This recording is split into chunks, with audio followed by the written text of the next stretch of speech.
अपना कारोबार करें, अवान फूड सरगोदा के डिस्ट्रीब्यूटर बने। वालेकुम जी। Awan food and natural products ने ये एक ऑर्डर तैयार किया है। अल्हम्दुलिल्लाह ये आज ऑर्डर तैयार हुआ है एक ही दिन में ना। तकरीबन ये कोई 500 लड़ी है जो तैयार हुई पड़ी है। ठीक है, ये आप देख सकते हैं। ठीक है, इसमें मुख्तलिफ़ चीज़ें हैं, जैसे कि ये आपको हल्दी नज़र आ रही है, ग्रीन मेवा है। ठीक है, ये गरम मसाला है। ठीक है, ये चकवाल की रेवड़ी है, ये बहुत अल्हम्दुलिल्लाह हमारी चलती है, बहुत अच्छी। ये सब्ज़ इलायची है।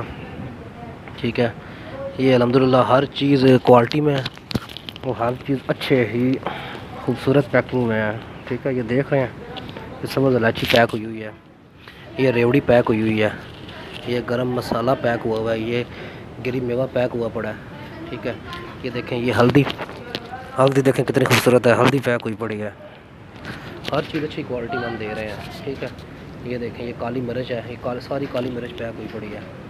ठीक है ना, ये इस पकोल का छिलका है। ठीक है, ये देख सकते हैं आप। उसके बाद ये सुरख मिर्च है, अल्हम्दुलिल्लाह अच्छी क्वालिटी वाली मिर्च पैक हुई हुई है, पीसी सुरख मिर्च। और भी काफ़ी ऑर्डर तैयार हो रहा है अल्हम्दुलिल्लाह। सुरख मिर्च, इस पकोल का छिलका, काली मिर्च, हर चीज़ पैक हुई पड़ी है। ये ऑर्डर एक दिन में तैयार किया अल्हम्दुलिल्लाह। पूरी टीम लगी हुई है, काम कर रही है और अल्हम्दुलिल्लाह ऑर्डर साथ साथ जैसे जैसे आ रहे हैं वैसे वैसे ऑर्डर कवर हो रहे हैं। आप सबकी दुआओं की ज़रूरत है। अल्लाह हाफ़िज़, अस्सलाम वालेकुम।